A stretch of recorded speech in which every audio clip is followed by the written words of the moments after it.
नमस्कार, CSK news में आपका स्वागत है दोस्तों। आखिरकार आज हो गया है 6 अगस्त और चंद्रयान 3 की बड़ी खुशखबरी। चांद की कक्षा में पहुंच गया चंद्रयान 3। इसरो ने दी बड़ी सफलता की जानकारी। हो गया दिल बार बार। चाइना से लेकर नासा तक और रसिया से लेकर ब्रिटेन तक सबकी नज़र भारत के इसरो और चंद्रयान 3 पर। बताएंगे इसके बारे में। दूसरी खबर में आपको बताएंगे दोस्तों कैसे तालिबान ने महिलाओं की पढ़ाई पर लगाई रोक। तीसरी के बाद भी नहीं जा सकेंगे अब स्कूल। तीसरी खबर में आपको बताएंगे अमेरिकी संसद में इस्लाम को लेकर लाया गया प्रस्ताव, मच गया है हंगामा। चौथी खबर में आपको बताएंगे इमरान खान को कोर्ट से तगड़ा झटका। तो उस खाना मामले में 3 साल की सजा, गिरफ्तार किए गए इमरान खान। पांचवी खबर में आपको बताएंगे तो दोस्तों आखिरकार तुर्की संग 5वीं पीढ़ी का फाइटर जेट बना रहा भारत का दुश्मन पाकिस्तान।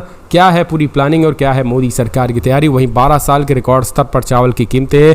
भारत के बैन लगाने के बाद भाव में आए जबरदस्त उछाल। एक एक करके आपको विस्तार से बताएंगे दोस्तों। लेकिन उससे पहले एक छोटा सा निवेदन, अगर आपने चैनल को सब्सक्राइब नहीं किया तो पल पल के अपडेट के लिए चैनल को सब्सक्राइब करना ना भूलें दोस्तों। दरअसल पहली बड़ी खबर निकल के आई है। चांद की कक्षा में पहुंचा चंद्रयान 3। इसरो ने दी बड़ी सफलता की जानकारी। चंद्रयान 3 चांद के और करीब पहुंच गया है और चंद्रमा की कक्षा में सफलतापूर्वक स्थापित हो चुका है। 23 अगस्त को लैंडिंग की संभावना भी बताई जा रही है। आपको बता दें चांद की कक्षा में पहुंचे चंद्रयान 3 को बीच इसरो ने इस बात की जानकारी दी और कहा है कि सब कुछ सफलता से हो गया है। चांद की कक्षा में पहुंचे चंद्रयान 3 इसरो की सफलता की जानकारी दी और उन्होंने खुद इस बात की जानकारी देते हुए कहा है कि आज जो हालात बने हैं चंद्रयान 3 को लेकर, अब आने वाले समय में भारत लगभग चंद्रयान 3 और इसरो का 50% का काम पूरा हो चुका है। ऐसे में अब चंद्रयान का बचा खुचा 40% हम 23 अगस्त को पूरा होगा। अब ये लगभग 20 दिन चांद की कक्षा में परिक्रमा करेगा, फिर जाकर चांद की सतह पर पहुंचेगा। 6 कक्षाएं, जैसे पृथ्वी से निकलने में 5 कक्षाएं होती हैं। 5 कक्षाओं को पूरा करने के बाद ये पृथ्वी की कक्षा 25 जुलाई को छोड़ा था और 1 अगस्त को चांद की सतह पर पहुंचा था। और ठीक उसी तरीके से आपको बता दें अब ये चांद की सतह पर जो है वो आज पहुंच चुका है। अब 5-6 कक्षा पूरा करेगा 25, 22 से 23 अगस्त को पूरी तरीके से। अगली एक और खबर निकल के आई है। तालिबान ने महिलाओं की पढ़ाई पर लगाई रोक। तीसरी के बाद नहीं जा सकेंगे स्कूल। दरअसल महिलाओं के अधिकार के हनन में तालिबान ने एक और पहल की। अब तालिबान ने तीसरी के बाद महिलाओं की शिक्षा पर बैन लगा दिया। इससे पहले लड़कियों को 6वीं तक पढ़ाई की इजाज़त थी। तालिबान ने स्कूल और एजुकेशन इंस्टीट्यूट को खास तौर पर हिदायत दे दी है और 10 साल के ऊपर होने के बाद लड़कियां प्राइमरी स्कूल में पढ़ाई न कर सकें। 683 दिन पहले ही तालिबान ने 11 साल और उसके ऊपर की उम्र की लड़कियों की पढ़ाई पर बैन लगा दिया था। अभी 223 दिन पहले ही महिलाओं के एक यूनिवर्सिटी जाने पर भी रोक लगा दी गई थी। बीबीसी की एक रिपोर्ट के मुताबिक मिनिस्ट्री ऑफ एजुकेशन के अधिकारी ने स्कूल प्रिंसिपल को 10 और उसमें से लड़कियों को प्राइमरी स्कूल से पूरी तरीके से हटा दिया। एक और अपडेट, अमेरिकी संसद में इस्लाम पर लाया गया प्रस्ताव, कुरान को लेकर कही गई बात। दरअसल अमेरिकी संसद कांग्रेस ने इस्लाम के एक प्रमुख धर्म के रूप में मान्यता दिए जाने का अहम आह्वान किया। इसके लिए अमेरिकी संसद में एक प्रस्ताव पेश किया गया है आज, जिसमें कहा गया है कि इस्लाम शांति और सद्भाव को बढ़ावा देने वाला धर्म है, जिसे एक प्रमुख धर्म के रूप में मान्यता दी जानी चाहिए। अमेरिकी संसद में प्रस्ताव टेक्सास के सांसद अल ग्रीन ने पेश किया है और इस प्रस्ताव को इल्हान उमर, रशीदी तलीबी और आंद्रे कार्सन जैसे सांसदों ने अपना समर्थन दिया है। एक और अपडेट निकल के आई है। इमरान खान को कोर्ट में तगड़ा झटका। तोशखाना मामले में 3 साल की सजा, हुए गिरफ्तार, गए जेल। पाकिस्तान ने पूर्व प्रधानमंत्री इमरान खान को कोर्ट से बड़ा झटका दिया है। तोशखाना मामले में उन्हें 3 साल की कैद की सजा सुनाई गई है। इसके अलावा उन्हें 5 साल तक के राजनीति के लिए अयोग्य घोषित कर दिया गया है। सजा के लिए ऐलान के तुरंत बाद उन्होंने गिरफ्तार भी कर लिए गए। आपको बता दें इमरान खान पर आरोप है कि उन्हें प्रधानमंत्री रहने के दौरान जो गिफ्ट मिले थे वे सरकारी खजानों में रखने के बजाय महंगी कीमतों पर बेचे गए हैं और निजी तौर पर इस्तेमाल किए गए हैं। ये केस लंबे समय तक चल रहा था। इसी मामले को लेकर पाकिस्तान में हिंसा भी भड़की थी। एक और अपडेट निकल के आई है तो दोस्तों तुर्की संग 5वीं पीढ़ी का फाइटर जेट बना रहा भारत का दुश्मन पाकिस्तान। भारत पूरी तरीके से है तैयार।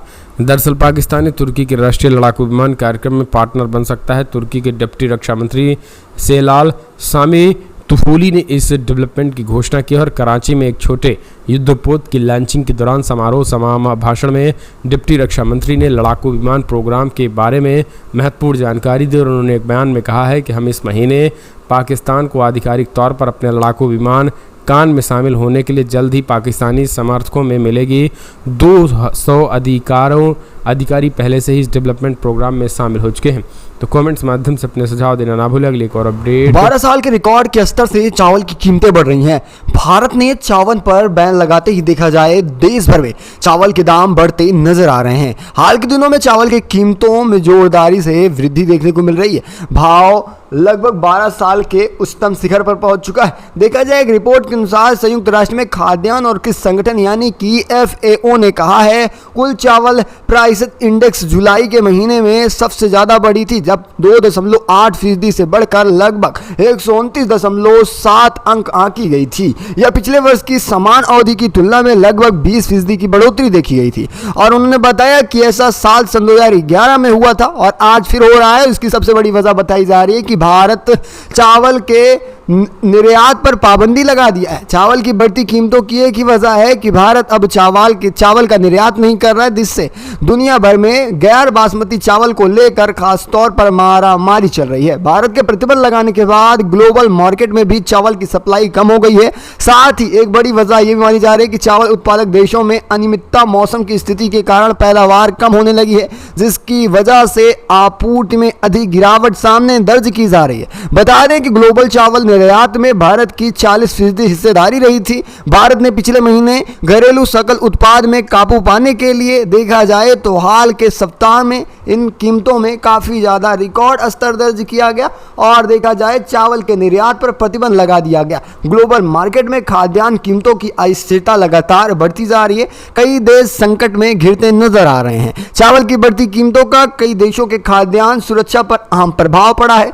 चावल दुनिया का सबसे लाखों लोगों का एक प्रमुख भोजन रहा, लेकिन बढ़ती कीमतें और लगातार जिस तरह से आपूर्ति के कारण अब चावल मुहैया नहीं करा पा रहा है कोई भी देश।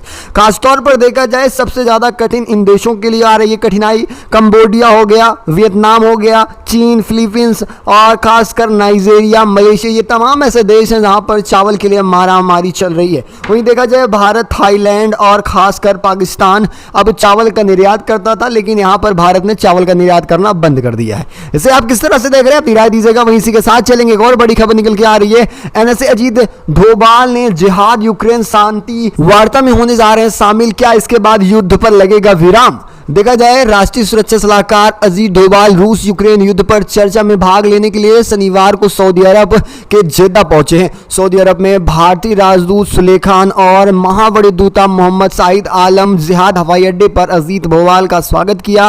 वहीं रियाद भारतीय दूतावास में ट्वीट कर ये बड़ी जानकारी दी गई है। दरअसल इस समय जिस तरह से यूक्रेन और रूस का युद्ध चल रहा है, ऐसे में इस युद्ध पर काबू पाने के लिए सऊदी अरब ने अहम बैठक बुलाई है, जिसमें यह माना जा रहा है कि वार्ता से हम यूक्रेन और रूस के युद्ध को सुलझा लेंगे। भारतीय दूतावास के ट्वीट करने के बाद अजीत डोभाल ने भी एक बड़ी जानकारी दी है कि हाँ, युद्ध जरूर वार्ता से समाप्त हो सकता है। बता दें कि रूस के साथ चल रहे संघर्ष में अब यूक्रेनी राष्ट्रपति जेलेंस्की शांति की योजना की ओर बढ़ना चाह रहे हैं। और वहीं दूसरी तरफ पुतिन को लेकर भी सऊदी अरब ने बड़ा खुलासा किया। उन्होंने बताया कि वो भी शांति चाह रहे हैं और इसलिए इन दोनों को लेकर अब भारत में एक बड़ी हिस्सेदारी होने वाली है यूक्रेन और रूस युद्ध में। कहीं ना कहीं भारत की एक महत्वपूर्ण जगह बनती जा रही है प्रधानमंत्री मोदी की वजह से। आप इसे किस तरह से देख रहे हैं अपनी राय दीजिएगा।